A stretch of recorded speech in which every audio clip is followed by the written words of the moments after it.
everybody, this is Eric Worre, and welcome to NetworkMarketingPro.com.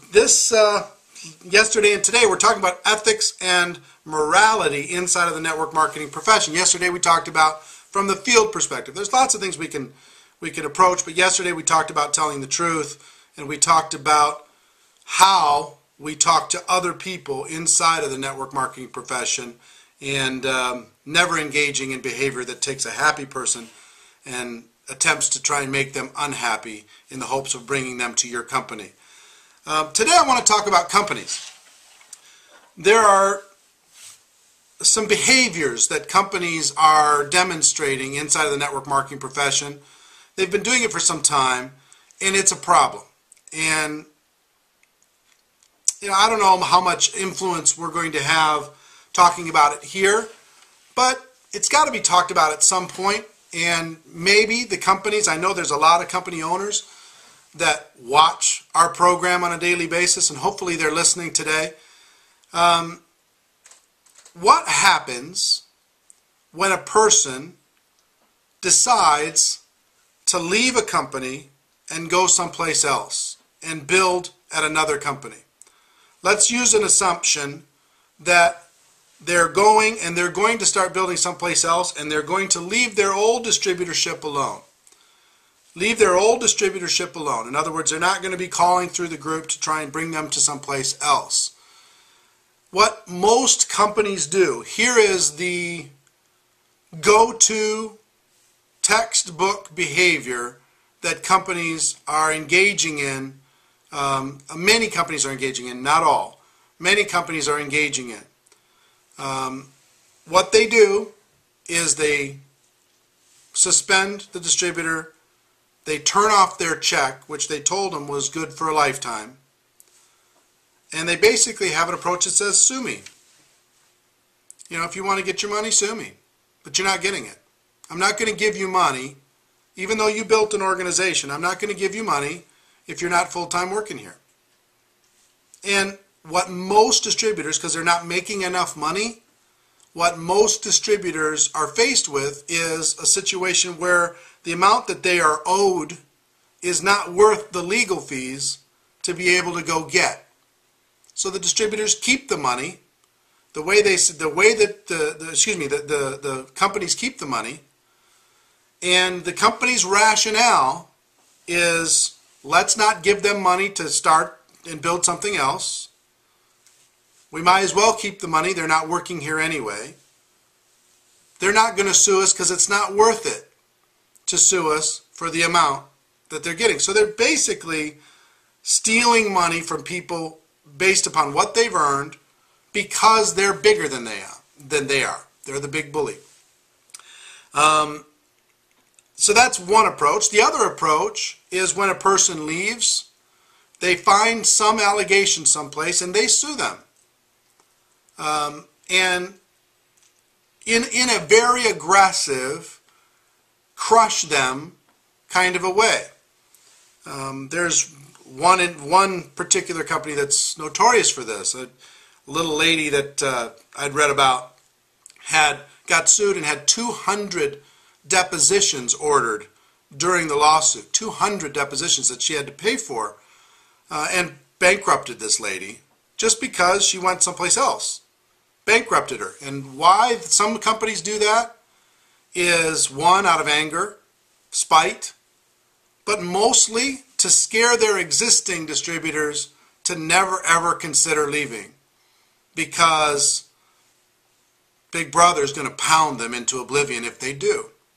If they want to stay in the network marketing profession and leave, they'll pay a huge legal price. And there's some companies that do that. Not a lot of companies, not every company does that, but there's some companies that do that, and it's wrong. It's horribly wrong.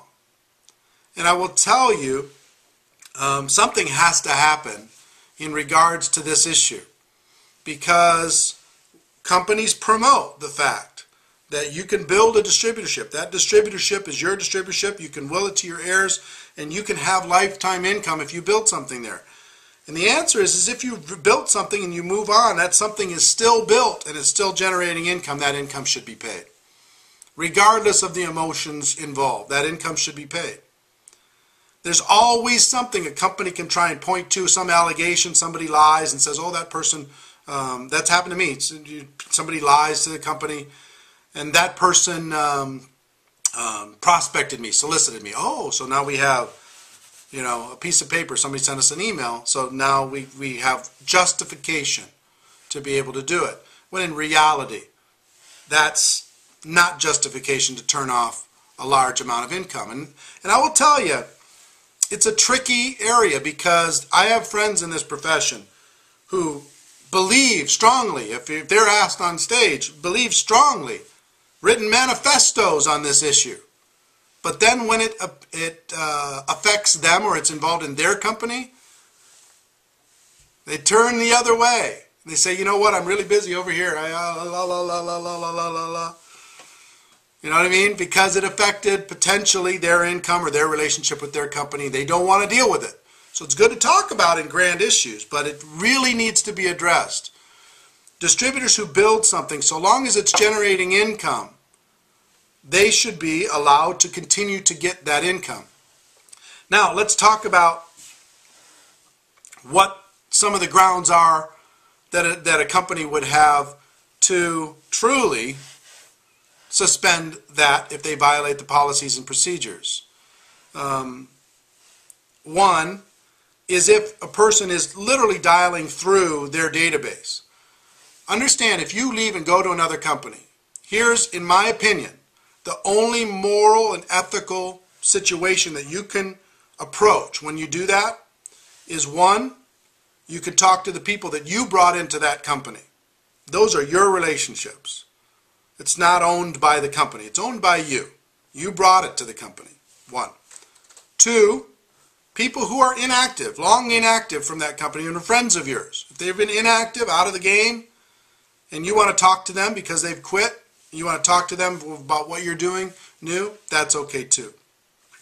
Let me see if there's a third. One, two, and three is people who contact you and say, look, I'm unhappy, I'd like to explore what's going on. If they contact you, you didn't contact them, I feel like morally and ethically you're in a good place. So long as you're not dogging somebody, you're not trying to take somebody who's happy and make them unhappy. If they contact you, number one, number two, your front line, and number three, people who are long inactive. If you do that, you should be able to keep your income.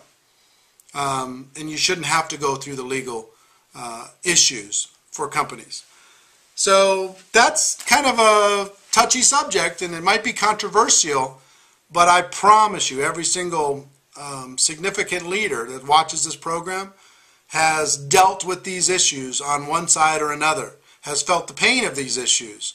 If you're going to be around this profession for a long time, you've felt the pain. And again, I've been on both sides of this issue.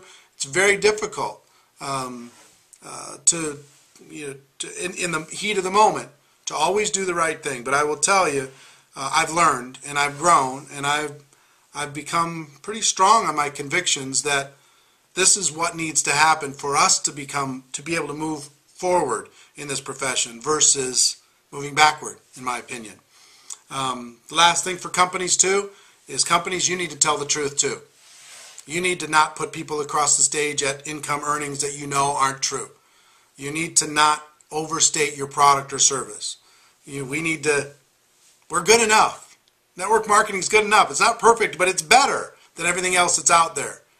Let's find a way to tell the truth in the best possible light. We don't need to talk ourselves down, but let's talk the truth in the best possible light about our products, our service, our opportunity, our income, our growth, our sales, everything, because it's just going to be better for everything all the way around. So that's our show for today. Hope you got value from it. My wish for you is that you decide to become a network marketing professional. You decide to go pro, because it is a stone cold fact that we have a better way. And if you have comments on this, post them below. I'm sure everybody would like to read your opinion. Have a great day. See you next time. Bye-bye.